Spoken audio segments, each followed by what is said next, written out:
Hello বন্ধুরা, welcome to midnight Bengal. আপনারা সবাই কেমন আছেন? আশা করছি আপনারা সবাই ভালো আছেন।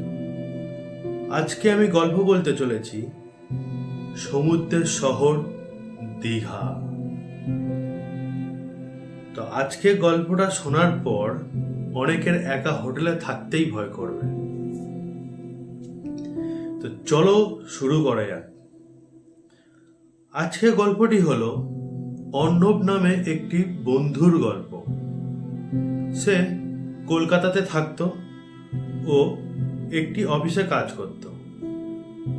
শীতের শেষের দিকে অফিসে একটু ছুটি পায় 2-3 দিনের। তো ও মনে করলো যে 2-3 দিনের ছুটি আছে, ঠিক আছে যাই, একটু দীঘা থেকেই ঘুরে আসি। ও রওনা দিল। হাওড়া থেকে সকালে ট্রেন ধরে ও দীঘাতে গিয়ে পৌঁছায় 12টা-1টার দিকে। তো অত বেলায় যাওয়ার পরে ও ঘুরতে ঘুরতে একটি হোটেল দেখলো পুরানো মতো, ওর দেখে ভালো লাগলো। হোটেলের নাম ছিল সি ভিউ কটেজ।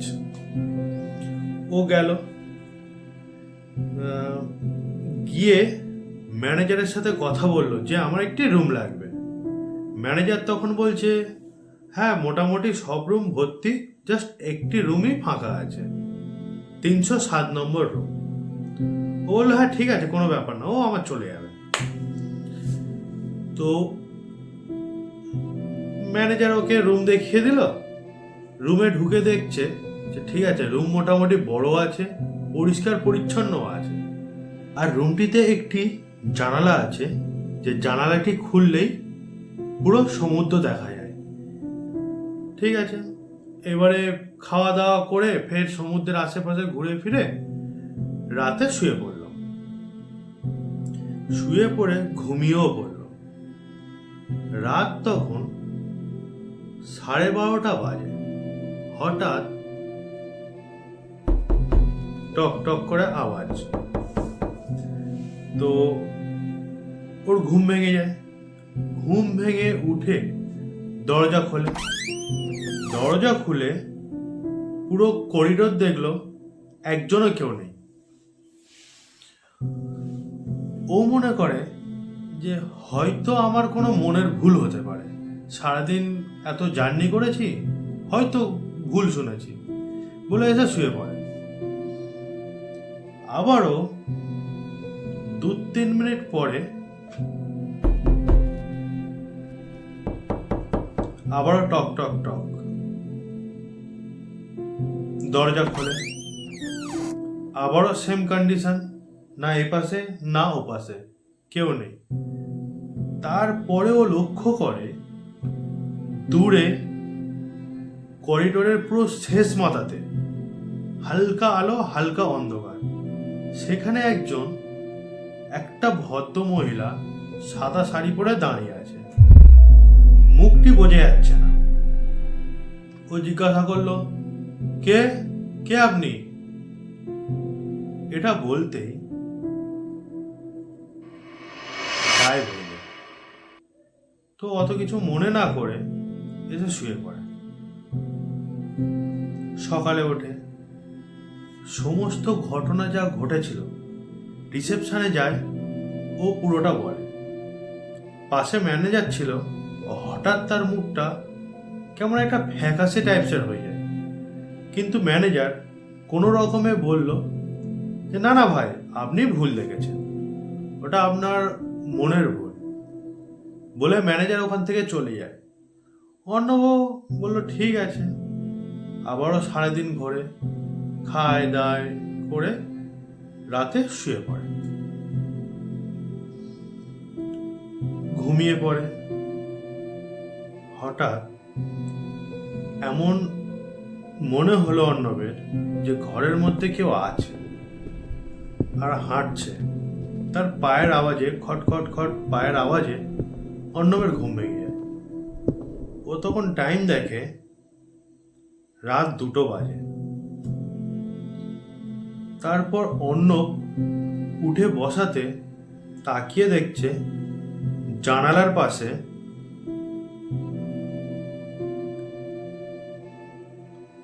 একটা ভদ্র মহিলা দাঁড়িয়ে আছে।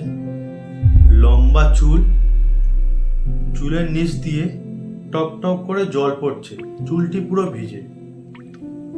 অর্ণব কোনো রকমে সাহস এনে, পুরো অসাড় হয়ে গেছে, ঠান্ডা হয়ে গেছে, কোনো রকমের সাহস এনে জিজ্ঞাসা করে, কে আপনি? কে? বলাতেই অর্ণবের দিকে ঘুরে দেখলো। অর্ণব দেখছে চোখটা পুরো কালো, ফ্যাকাশে, সাদা মুখ, সাদা শাড়ি পরে। অর্ণবের তখন পুরো বরফ জমে গেছে, এমন অবস্থা।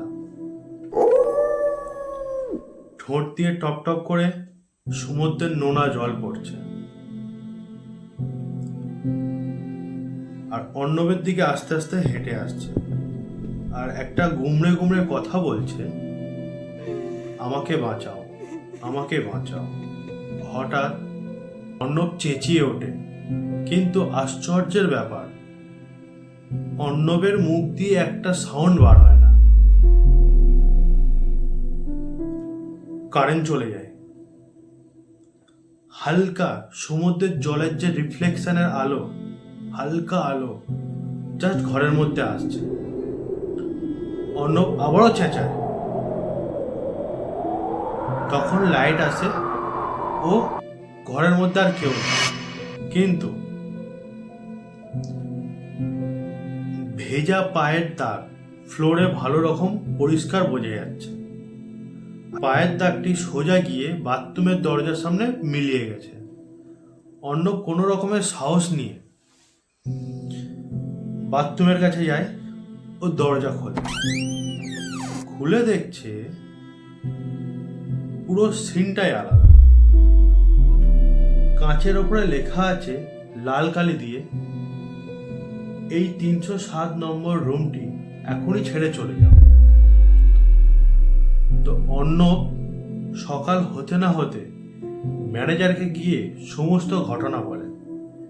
ম্যানেজার তখন নিশ্চিন্ত হয়ে 5 বছর আগেকার একটি গল্প অর্ণবকে শোনায়, যে আজ থেকে 5 বছর আগে একটি নব দম্পতি আমাদের এই 307 নম্বর রুমে ঘর ভাড়া নেয়।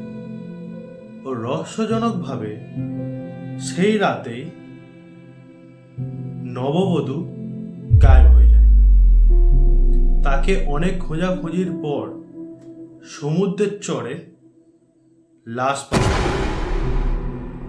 তারপর থেকে মাঝে মধ্যেই টুরিস্টরা ওই ভদ্রমহিলাকে দেখতে পায়।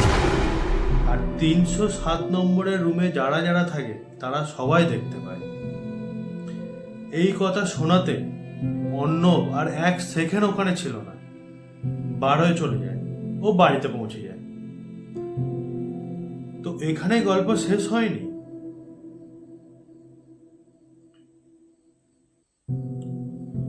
একদিন রাতে অর্ণব তার ফোনটা খোলে ও দীঘার ফটোগুলো চেক করছিল। করতে করতে হঠাৎ দেখে সমুদ্রের পাড়ে অর্ণব দাঁড়িয়ে যে ফটোটা তুলেছিল তার ঠিক পেছনে একটি সাদা শাড়ি পরে একটা ভদ্র মহিলা দাঁড়িয়ে আছে। সেই মহিলাটি, কিন্তু অর্ণব শিওর যে যখন ফটো তুলেছিল পিছনে কেউ ছিল না। ভালো কথা, ফোনটি রেখে দেয় কোনো রকমে। পরের দিন সকালে অন্য কাউকে দেখানোর জন্য ফটোটি যখন বার করে, সেই ফটোটিই ছিল না। যেন এমন মনে হচ্ছে কোনোদিন ফটোই তোলা হয়নি।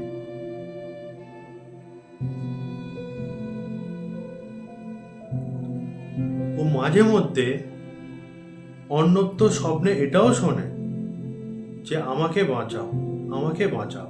ও মাঝে মধ্যে অর্ণবের জানালা, যে কাঁচের জানালা আছে, তাতে ভিজে হাতের ছাপ পাওয়া যায়। অর্ণবের বাড়ি সমুদ্র থেকে অনেক কিলোমিটার দূরে অর্ণবের বাড়ি, তবুও দেখতে পাওয়া যায়। এখনো পর্যন্ত মাঝে মাঝে অন্য এই পরিস্থিতির শিকার হয়।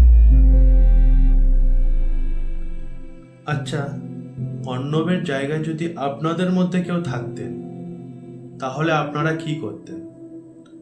কমেন্ট করে জানান। আর যদি গল্পটি ভালো লেগে থাকে, লাইক কমেন্ট করতে ভুলবেন না। আর যদি চ্যানেলে নতুন হয়ে থাকেন, সাবস্ক্রাইব করে যাবেন। আবার দেখা হবে পরের কোনো ভিডিও নিয়ে। ততদিন আপনারা ভালো থাকবেন, সুস্থ থাকবেন। বাই।